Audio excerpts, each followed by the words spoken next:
Değerli arkadaşlar, merhabalar. Ee, Geleneksel okçulukla ilgili ufak bir söyleşi yapalım. Şimdi geleneksel okçuluk, evet biliyorsunuz eski zamanlardan beri gerek avlanmak için, gerek e, kendimizi korumak için, gerek toprak bütünlüğünü arttırmak için toplumların kullanmış olduğu en belirgin ve en kader belirleyici silahlardan bir tanesi geleneksel okçuluk, yay ve oktur. Uzun bir, evet, kendi ülkemizde okçulukla ilgili uzun bir boşluktan ve aradan sonra tekrardan okçuluk gün yüzüne çıktı. Bizler öncü olarak söyleyeyim, yani bu sektördeki ilklerden olarak, yani yaklaşık 12-13 sene öncesinden sadece ben değil tabii birçok arkadaşımızla beraber bu işe gönül verdik ve bu gönül vermeyle birlikte de e, bu geleneksel okçuluğu tekrar canlandırmaya ufak ufak başladık. Ciddi derecede uğraşlar verdik. Ciddi derecede maddi manevi kayıplar yaşadık. Bazen güzel günler yaşadık, bazen zor günler yaşadık ama en azından geleneksel okçuluğu tekrardan gün yüzüne çıkartabilmeyi başardık çok şükür. Hatta birçok şeyi başarabildik. Tabii ki biliyorsunuz bir şey yapılırken, bir uğraş verilirken iyiler olduğu gibi kötüler de olmak zorunda ki bir şeylerin değerleri biçilebilsin. Kıyaslanabilsin daha doğrusu. Dolayısıyla bu artık bir sektöre dönüşmeye başlandı. Yani ben 12 sene önce ya da bizler 12 sene önce bu işe başladığımızda hiçbir şey bilmiyor seviyesindeydik. Ustamız yoktu, bilgi belgemiz yoktu, kitabımız yoktu. Sadece e, bulduğumuz her kaynağı okuyarak ve okuduğumuz her kaynağı uygulamaya koyarak bir şeyleri yapmaya çalıştık. Evet, birçok şeyi yaptık. Bu birçok şeyden sonra da haliyle artık bu bir sektör haline geldi. Bir gelir kapısı, bir hobi, bir bilgi beceri kapısı haline geldi. Şu anda evet biz bundan toplum olarak bazı arkadaşlar para kazanıyor, gelir kapısı haline geldi. Bazı arkadaşlarımız eğitim veriyor. Bazı arkadaşlarımız bir şeyler yapıyor, ok yapmaya çalışıyor, yay yapmaya çalışıyor. Dolayısıyla iyi bir sektör oluştu bu konuda. Şimdi tabii haliyle sektör oluşunca da dediğimiz gibi artıları olduğu gibi eksileri de olmaya başladı. Geleneksel okçulukta benim yürüdüğüm yol tamamen geleneksel bir yol. Yani ok yapımı, endamlı ok yapmayla uğraştım. Yay yapımı, boynuz yay yapımıyla uğraştım. Tamamen geleneksel yöntemlerle. Bunu yapabilen arkadaş sayısı çok az. Yapabilenler de var, yapamayanlar da. Yani yapıp da çalıştıramayan arkadaşlar da var. Tabii ki dediğim gibi iyiler olduğu gibi kötüler de olmak zorunda ki kıyaslanabilsin. Yay yaptıkça arızaları görmeye başladık. Arızalar oldukça arızayı tamir etmeye başladık. Tamir oldukça bir kademe yukarıya çıkmaya başladık. Yani bu aslında şöyle söyleyeyim, bir lokomotif gibi. Yani devam ettikçe sürekli devam ediyor ve ilerliyor ve ilerlemek zorunda kalıyorsunuz eğer bu işe gönül verdiyseniz. Şimdi benle beraber bu işe birçok gönül veren arkadaşımız oldu. Bunlardan birçoğu da lamine yay, yani günümüz teknolojisine uygun yaylar yapmaya uğraştılar. Evet, birçoğu başarabildi, başardı. Ve Avrupa'ya göre çok da güzel yaylar elde ettik. Yapan arkadaşlara da tebrik ediyorum kendilerini. Sağ olsunlar, adımızı, Türkiye'yi tekrardan Avrupa'ya duyurabildik. Hatta dünyaya duyurabildik. Ama tabii bununla beraber dediğim gibi iyilerle birlikte kötüler de ortaya çıkmaya başladı. Yani ürün çıkmaya başladıkça bir zaman sonra arızalar çıkmaya başlandı. Tabii arızalar çıktıkça bu sefer tamirat olayları ortaya çıkmaya başlandı ve dediğim gibi yani hep birbirine iten ya da birbirine bağlı zincirler sarmalına dönüştü. Şimdi konuyu şuraya getireceğim.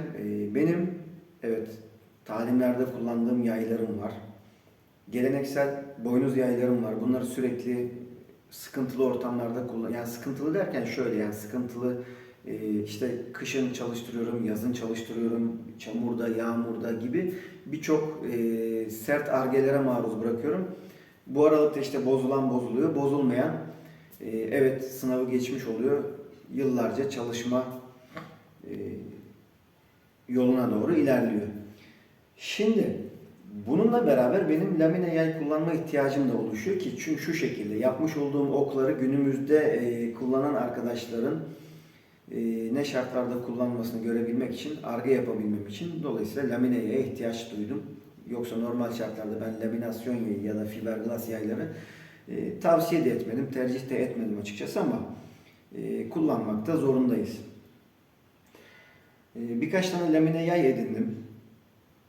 Bazı markaların birçoğu kırıldı. Yani bildiğiniz kırıldı, patladı, yok oldu. Tamir edilemeyecek şekilde. Avrupa'dan birkaç yay getirttim. Evet, onlar da tamir edilemeyecek şekilde kırıldılar. Türkiye'de bu işi yapan fakat bırakan bazı abilerimiz, ustalarımız, yani lamine yay ustaları, işi bırakan arkadaşlarımızdan bir tanesi, abimizden bir tanesinin bir başka arkadaşımdan satın almış olduğum bir yay. Çok severek kullanıyorum. 63-65 libra aralığında. Yani arıza verdi, evet. Laminasyon olan kısmından yay, yani ahşap, fiberglass tabakası kabze kısmından fiberglass yarılıp ayrılma yaptı. Yayı kurduğumda sıkıntı yok, fakat yayı yastığım zaman, boşladığım zaman o fiberglass'ın bıraktığı noktadan şöyle bir sırt yaparak, bombe yaparak can sıkıcı bir durum oluştu. Ülke içerisindeki, dediğim gibi, bu bir sektör oluştu artık. Ülke içerisinde tamir eden arkadaşlarımız da oluyor. Tamirciliğe, yani bu işin tamirine eğilen arkadaşlarımız oldu. Bir arkadaşımıza gönderdik. Olmadı. Yani tamir etti ama olmadı. Beceremedik. Ya kullandığı tutkaldan kaynaklı olabilir veyahut da gözden kaçan başka bir sebepler olabilir. Tamiratı başaramadık. Üzüldüm açıkçası. Çünkü yayı, yani normalde ben lamine yayı sevmiyorum ama o yayı sevdim. Çünkü kuvvetli bir yay olduğu için kullanışını da sevmiştim.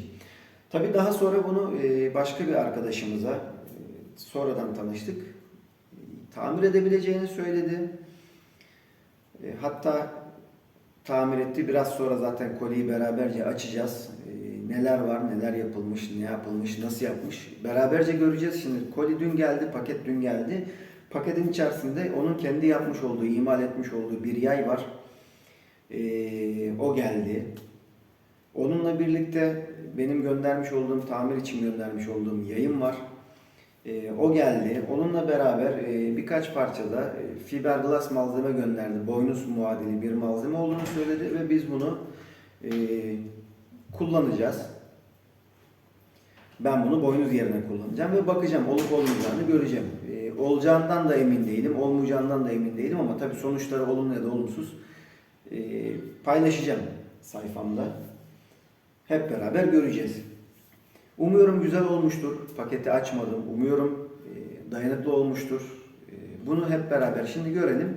Dediğim gibi bu bir artık sektör oluştu. Bu sektör içerisinde ürün oluştukça arızalar oluşacak. Arızalar oluştukça tamir ihtiyacı duyacağız ve tamir ihtiyacı duydukça da tamir eden arkadaşlarımız sektör içerisinde oluşmaya başlayacak. Evet, aslında bu da güzel bir şey. Bütün ürünler, bütün malzeme, artık her şey çok pahalı olduğu için tamir etmek, hepimiz artık bu yola doğru eğiliyoruz. Yani tamir etme ya da tamir ettirme ihtiyacı duyuyoruz. Dediğim gibi umarım güzel olmuştur. Hadi o zaman beraberce kutumuzu açalım. Bakalım tamir olmuş mu, olmamış mı? Fiziksel yapısına bakalım. Yaylarımızı kuralım. Birkaç da atış yapalım. Ve görelim bakalım nasıl bir tamir olmuş. Umarım keyifli olur diye düşünüyorum. Evet, şimdi kutumuzu açalım bakalım. Gelen malzememiz, yaylarımız geldi.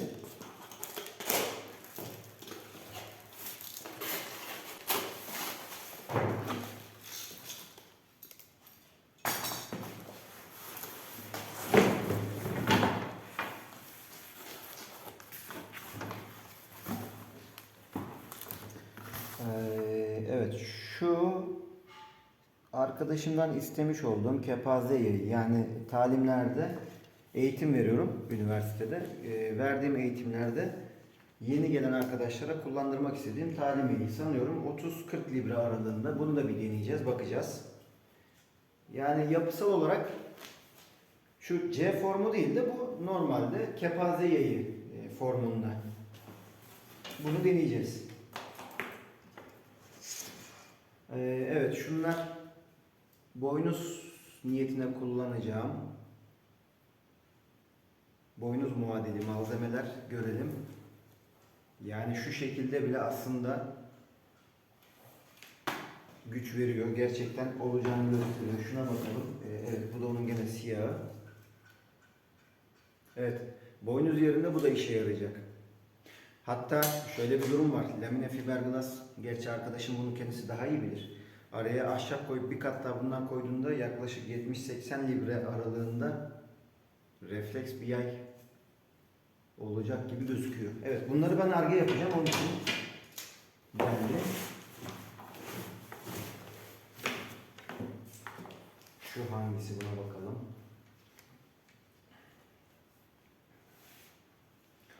Ha, evet, bu benim arkadaşımın bana yapmış olduğu, kendisinin yapmış olduğu yay.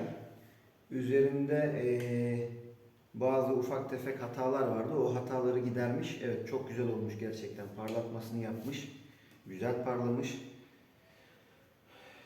54 libreydi. Hemen bunu kurup deneyelim.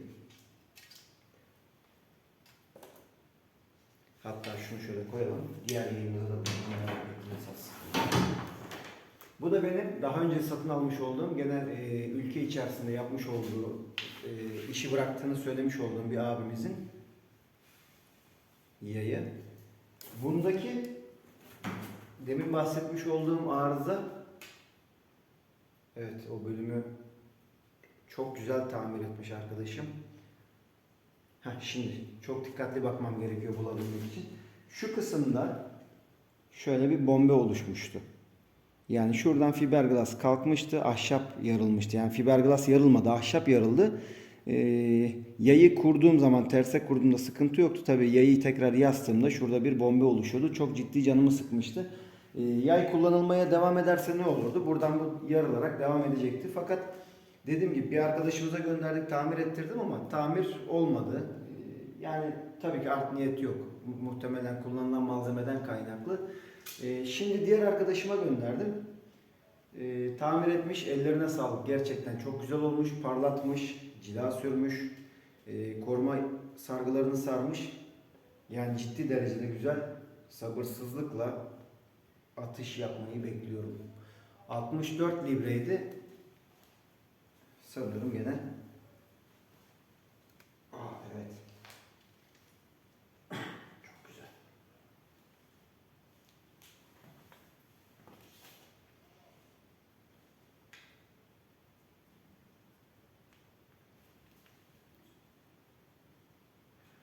Hatalı kısım burası. Evet. Dengesizlik de yok, balans da yok. Şu an güzel gözüküyor.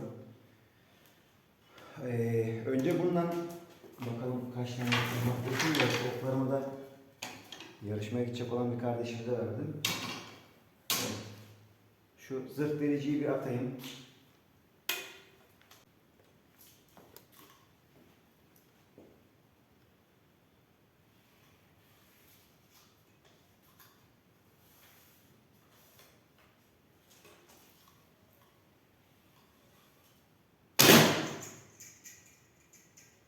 Çok iyi. Şu an çok iyi. Hatta hedefe de zırh delici attığım için daha fazla girdi. Şu an iyi.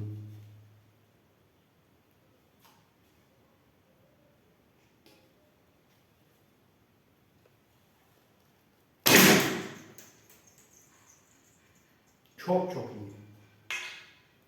Okumun diğeri de parçalandı. Şu diğer oku da evet tamirat. Bakalım şimdi yastığımızda belli olacak zaten.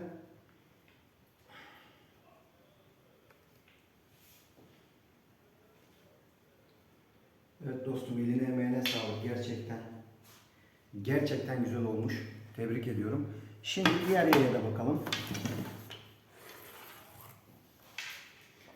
Yalnız hissettiğim kadarıyla 64 libreydi. 64'ten yaklaşık 70'lere çıkmış gibi gözüküyor.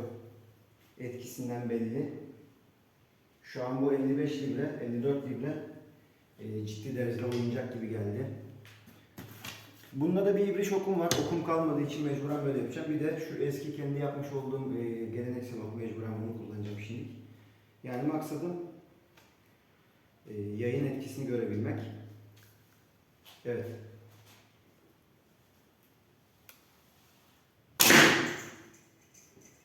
Diğer yay çok daha seri ve kuvvetli. Bu da çok güzel. Bu da çok güzel.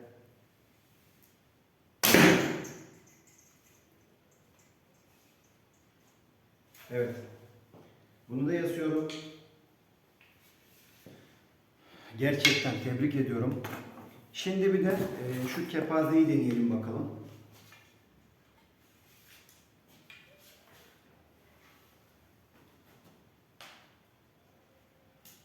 Şu an 40 libre.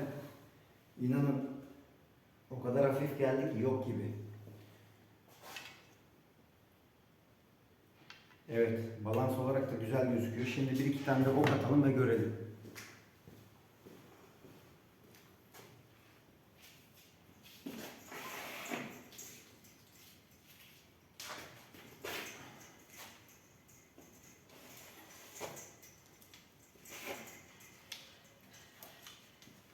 Okumun bir tanesi daha ciddi derecede parçalandı.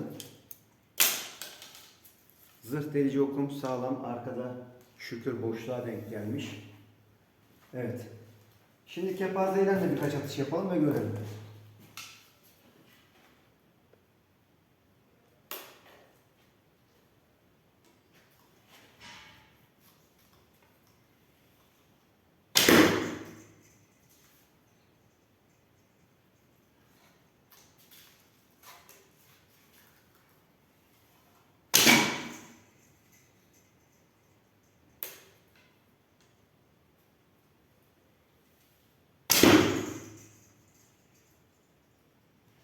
Bu da çok güzel.